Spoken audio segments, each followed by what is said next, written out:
Here's my video review for Smile. Okay, I'm not gonna do that the entire review. That would be hella exercise on my facial muscles. But yeah, god damn, it has been a good year for horror movies, and I don't mean like, you know, I mean like a great year for original horror. Like, this has been like a pretty sparse year for, like, you know, horror, you know, franchise movies, sequels, reboots, that sort of thing. We've had a few of them, like, from time to time, but not many. The only ones I can really think of right now are, Texas Chainsaw Massacre at the beginning of this year. That, of course, we got Halloween Ends, coming out in 2 weeks. And, I think, we also got the Hellraiser, reboot, and also Prey. And a few of them have not been good. A few of them have been straight up terrible. But, like, for original, like, ideas and original horror movies, this has been one of the best years we've ever had for that kind of thing. I mean, we've had X and Pearl, both movies in the same series. We've had The Black Phone. We've had Barbarian this month, which, you know, was such a surprise. And a few other movies like that too, that come out this year. And add another good one to the list this year, because Smile is legitimately fucking creepy. This is a creepy ass movie, and a really welcome one. And it's the kind of horror movie. This is why I think movies like this work. And the kind of horror that really gets under my skin is the kind of horror that really delves into and plays with, you know, real life themes and, you know, issues of pain and mental illness and, you know, stuff that people really deal with. And horror can really play with those emotions and, you know, hardships and really elevate them in a metaphorical sense. And this movie definitely does that, and it does it very well. This entire movie has a sense of real, it has a real sense of, like, trauma. It has a real sense of, you know, depression throughout the movie. It has a real sense of unhappiness, despite, you know, the title being pretty ironic, and this entity that the movie is based around that, you know, smiles at its next target, and, you know, kind of takes over anyone that's near the target. In a sense like that, I've heard this movie being compared to movies like The Ring and It Follows, and it definitely does. It definitely feels like, you know, amalgamation of those two movies. And I think it does kind of play with those two movies a little bit too much. Like, I think those movies were definitely blueprints, and sometimes I feel like it was a little too, you know, kind of close to it. Even some certain shots in this movie did remind me a lot of It Follows. You know, with certain wide shots of, you know, someone's looking out a window, or, you know, someone's, you know, looking across the horizon, and they see someone standing there, and they're probably smiling. You just can't really tell because it's really far away. Stuff like that definitely reminded me of It Follows, and tonally and, you know, in a kind of like structure way, it is very similar to The Ring. Definitely a different story. Don't take my word. Don't get that confused. Like, this is a very different story than those movies, both. And it's basically, it follows Sosie Bacon's character, who I did not realize who I thought it was. I just wasn't quite sure. I did look it up today, and she is the daughter of Kevin Bacon. Doesn't really look like him that much. Looks more like his wife.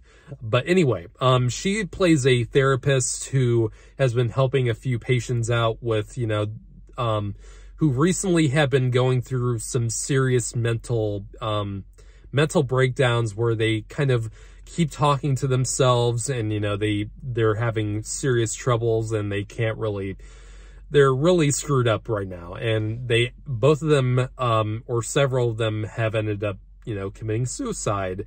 And something like that gets passed on to her when there's this thing. You're not quite sure what it is, and I definitely won't tell you what it is.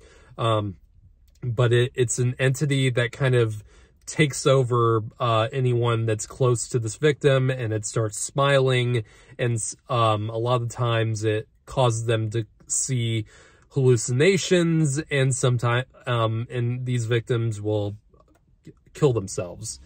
That's the setup of the movie. But like I said, it does feel like some movies that you've seen before. And it definitely, if you've seen like The Ring and It Follows, you probably will figure out what's probably going to happen next. But that's totally fine if this movie, well, if whatever you're making is executed well and it's done well, it, you know, has great atmosphere, and it has a really interesting, you know, look and feel to it. And this movie definitely had that going for it, very much so. And goddamn it, like, this is another feature film debut. The director of this is named Nate Parker. This is his first film. Much like, you know, Barbarian with Zach Cregger, even though you probably knew Zach Cregger's name from Whitest Kids You Know, he never directed a film before, and it worked amazingly well. And we've seen so many directorial debuts from, you know, people known for comedy, or, you know, people who've worked in a mostly comedic, you know, comedic film and TV productions, like Jordan Peele and, you know, John Krasinski. And I don't know if I don't know if I would know anything else that Nate Parker has worked on. But this guy is another bright star in the directorial of horror land. I mean, we've had two of these like back to back in like a month. That's crazy. And both of them are extremely good. Barbarian is, I think, a better movie than this, cause that, you know, felt more original, and, you know, I couldn't tell where Barbarian was going at all, and it was so unpredictable. And not to say that this movie is, you know, completely predictable. It did go in a few places that I wasn't really expecting it to, but it does kind of follow familiar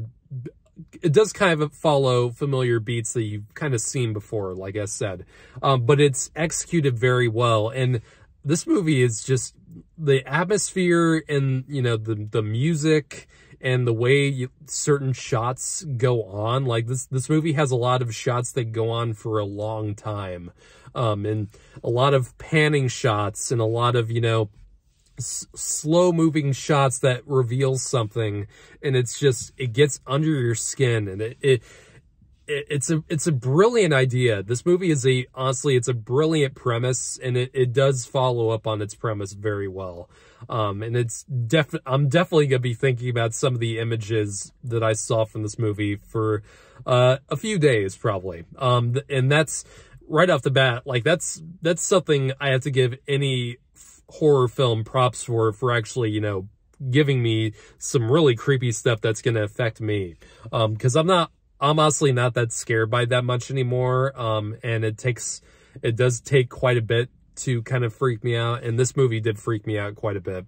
And it's like a studio film. This is made by Paramount. This is not made by like A24 or, you know, one of those smaller distributors. So they took a really big chance on this movie of something, you know, this original, or something original. And they got their money's worth, in my opinion. I think this is going to do very well. Critics really like it so far, and I think audiences are going to have a lot of fun with this. So I'm going to give this a I'm gonna give this an 8 out of 10. Didn't love it exactly, but this is a really solid horror movie.